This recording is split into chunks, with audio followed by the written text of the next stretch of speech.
On Strictly Business today, we answer the question, can Africa be the next Asia? We also get a crash course on how to maximize digital space to market your goods and services as well as the products that you have. We get to hear what Zambia's richest musician has to say as he defines the business of entertainment.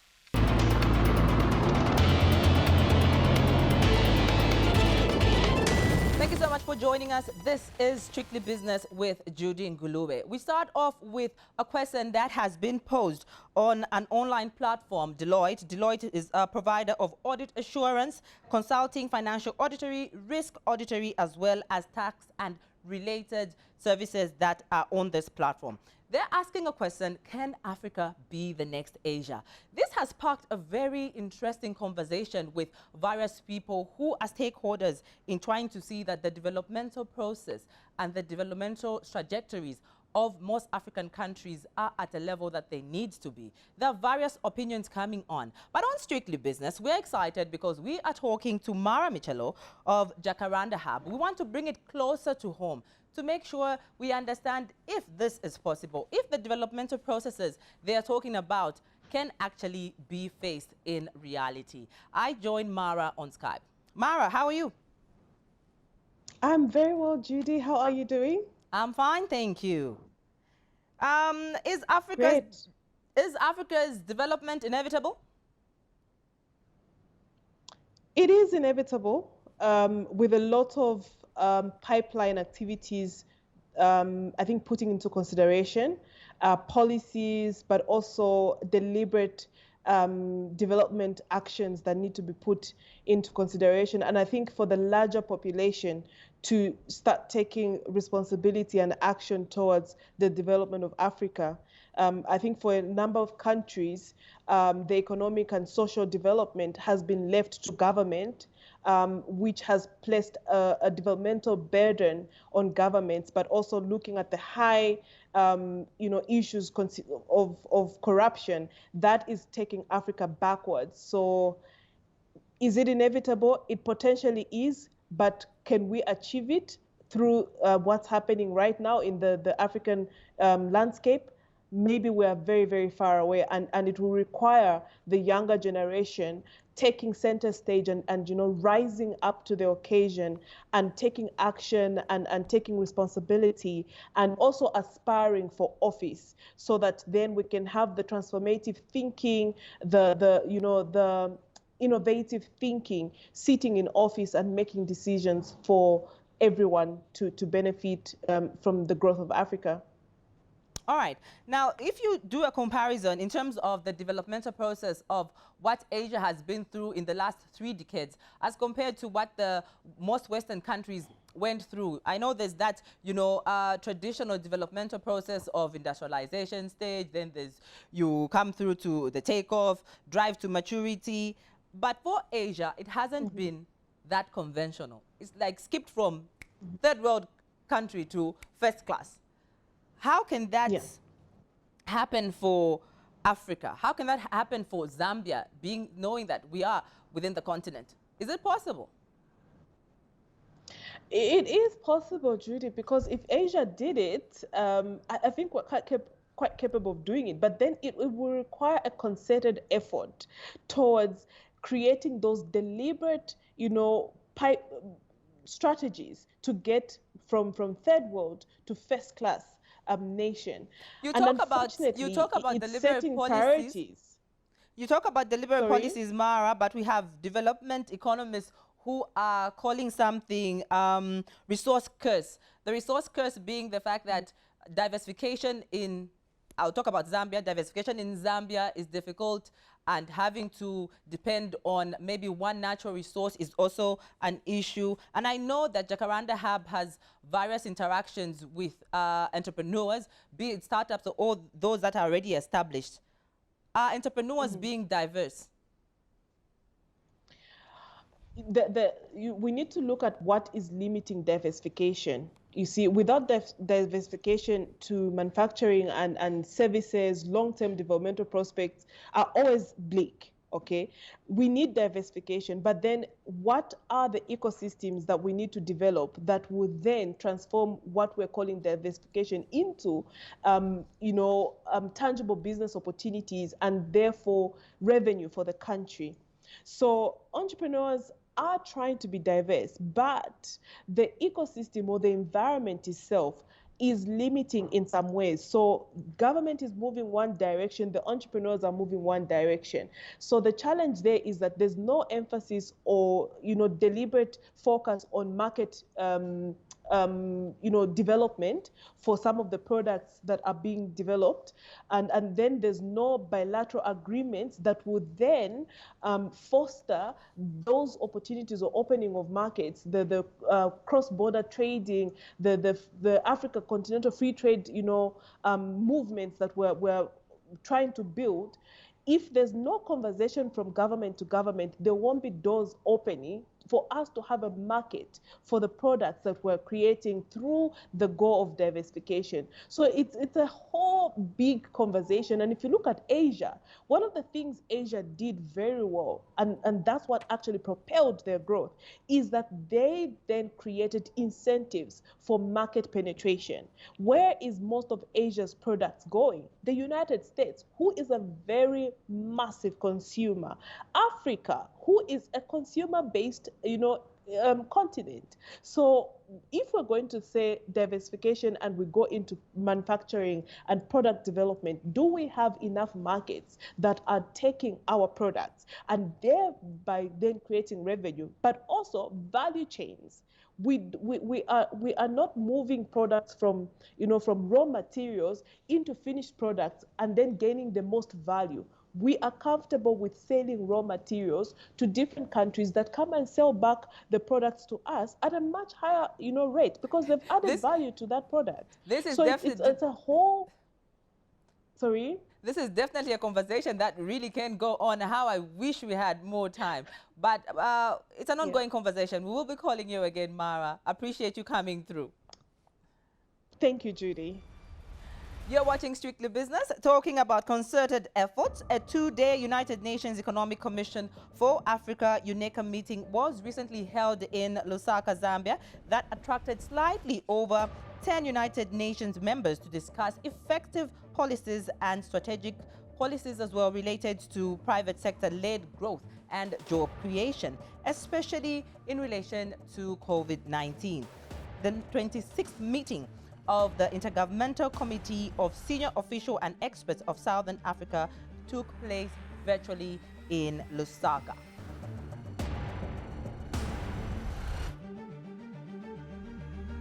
According to Zambia Statistics Agency, it is estimated that people check their smartphones at least 52 times during the day.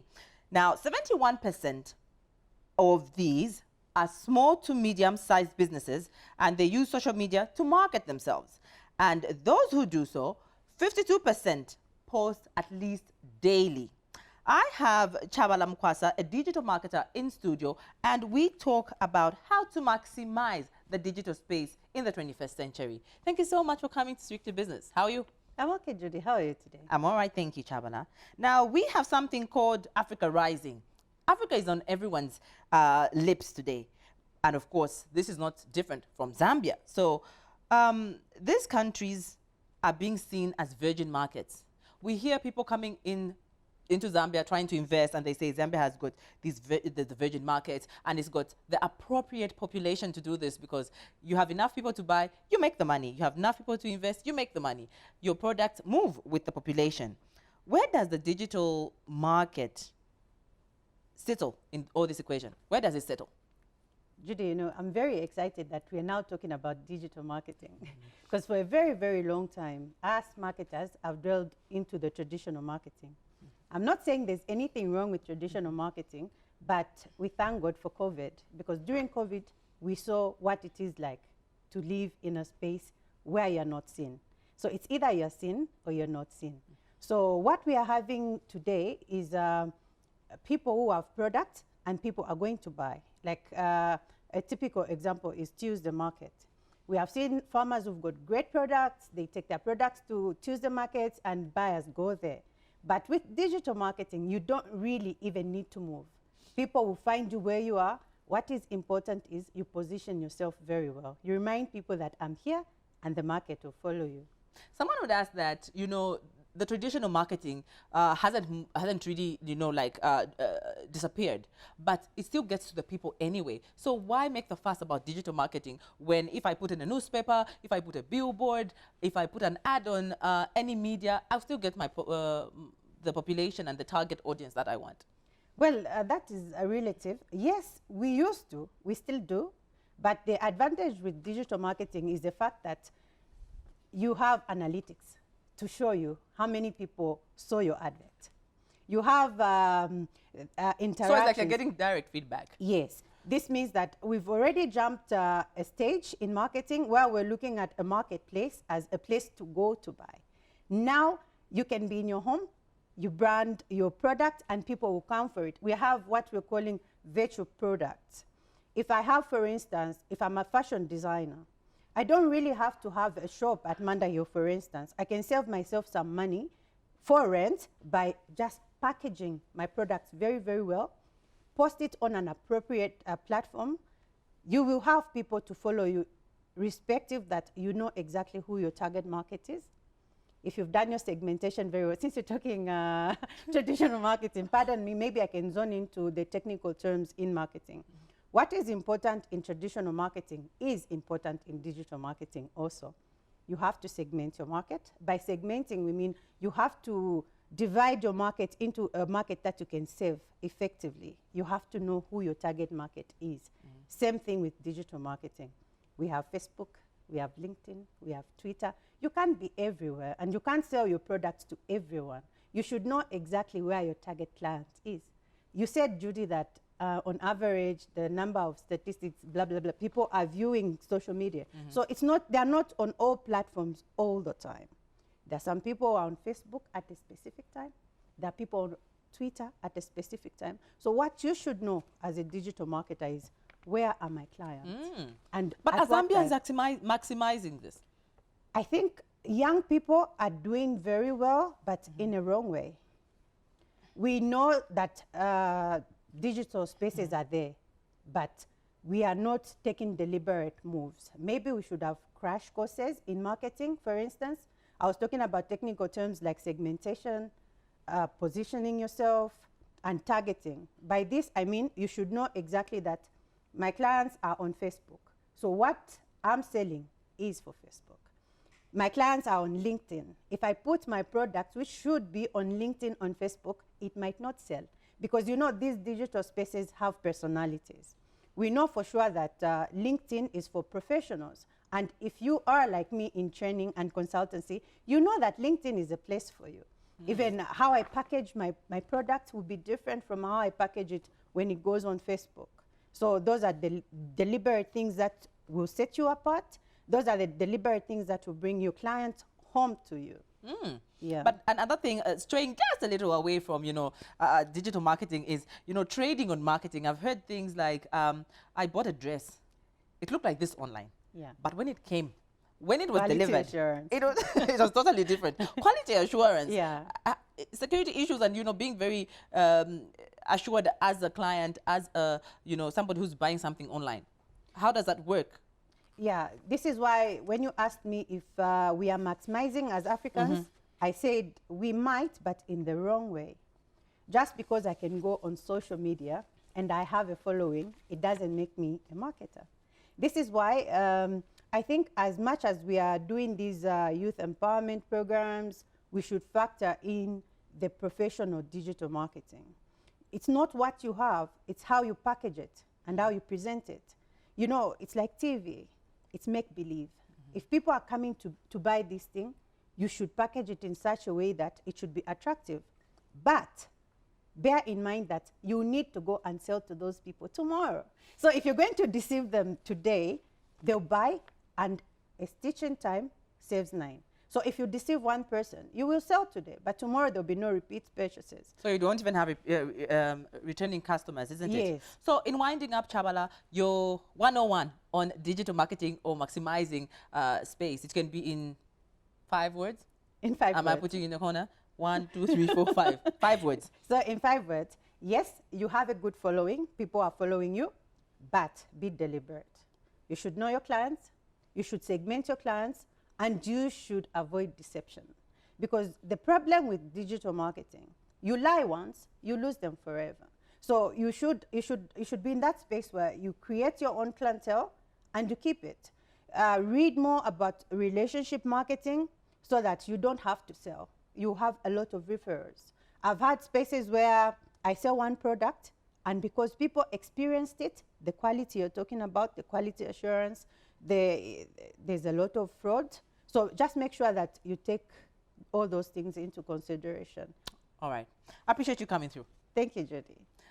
CHABALA MUKWASA, digital marketer, our digital marketer for today. You're watching Strictly Business.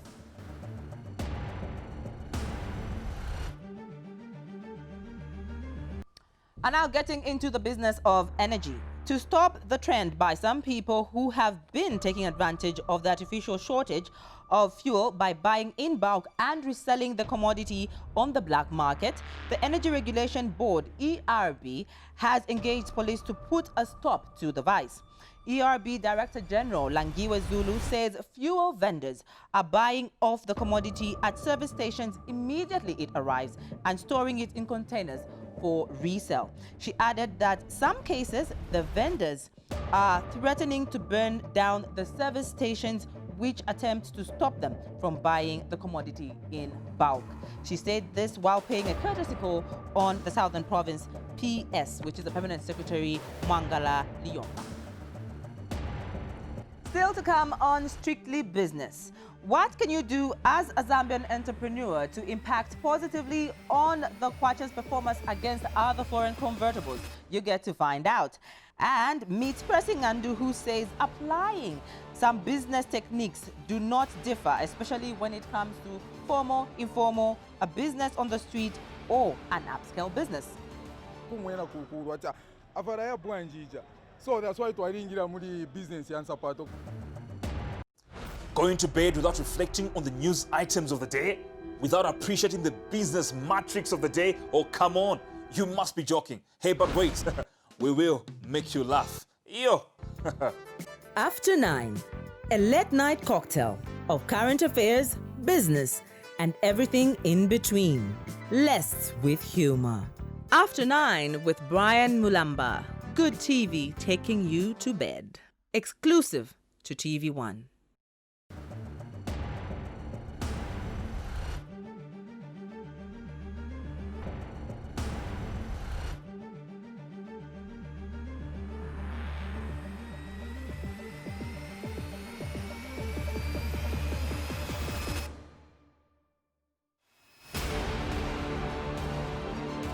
As a Zambian individual, as a Zambian entrepreneur, there is something that you can do when it comes to positively impacting or improving the performance of the Kwacha in relation to other foreign convertibles. You've just seen what the Kwacha is performing like in relation to other foreign convertibles, but what can you do? You know, the Kwacha for sure has gone on an unstable ground. And for sure, we need to ensure that we are able to stabilize it as well as look at the way it should be able to come down. Yeah. There are a few things that most of the MSMEs, together with the local investors, can do to ensure that there is, activities that will bring down, the Kwacha. The first one that I think I would look at is to look at the import substitution strategy. Okay, we have quite a number of products that are being imported, which we can be able to make within this nation. So, coming up with a strategy to ensure that we begin now to produce these items that are coming out, that are coming from outside locally, that will give enough strength to our Kwacha, because it will not be strained by much, a foreign exchange that will be required to bring in these items. Now, the next woman we are listening to or hearing from or getting to understand via her bio in a minute gave up her day job in the legal fraternity to get into food and the nutrition business. Monica MUSONDA'S of Java Foods.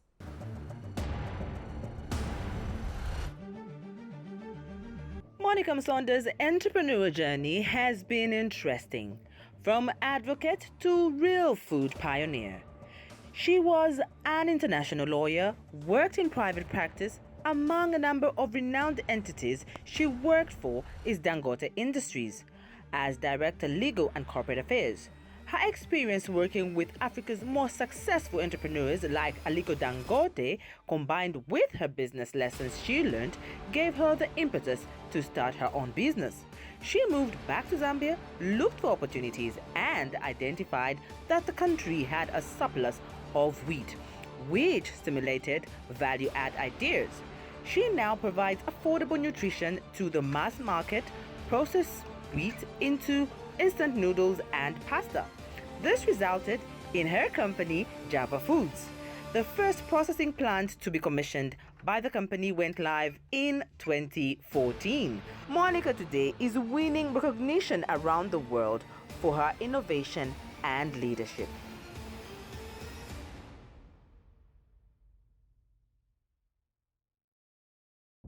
Our business, yes, we ni uruchero dairy business.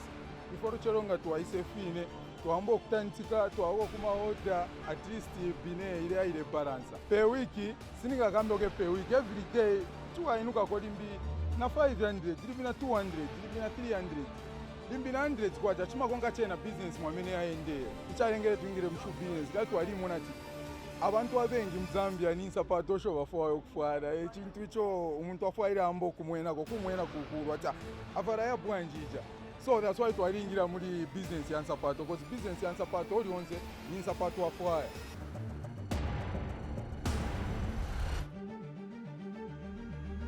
He is undeniably a force in the music industry. After 5 studio albums, he is still a force to reckon with. He treats his music as a business. He now has other traditional and additional business ventures that have established him as a fully fledged entrepreneur. According to abtc.com, MACKY2'S is the richest Zambian musician with a net worth of about 1 million kwacha. This is what he defines business entertainment as. So yeah, the entertainment industry is vast, you know, and the people who really make it or do amazing things in the entertainment industry are people who take it as a business. I got into music the way lawyers decide to be lawyers or doctors decide to be doctors. It's not a hobby or some stuff that I do in my free time. This is what puts food on my table. This is what takes care of my family. So it's a business for me.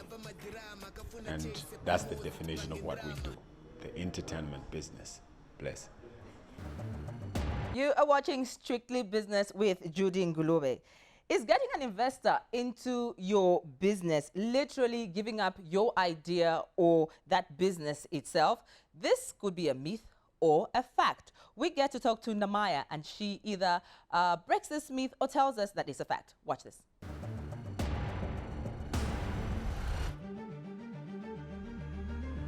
One of the things I've heard, obviously, is the idea that when an investor comes into your business, you completely lose your business. And that's not necessarily true. And I think that's that's one of the challenges, actually, is and I guess it's a challenge because, like, if I've been running my business and, you know, I'm really close to it, everything it's my baby, I'm the one controlling, and then suddenly, okay, look, I can't grow any further. I actually need money to come in. So what do? I go out there, look for investors, and they'll come in. If they're coming in with equity, then they'll take over my company. But the truth is, and this is one of the areas that we really need to be working on and are working on as Prospero, is really get to understand both sides. So understand the investor. So a business shouldn't just say, okay, this person has $3 million, I need $3 million, make the deal happen. Thank you so much for joining us. This has been Strictly Business, starting your week on a business note.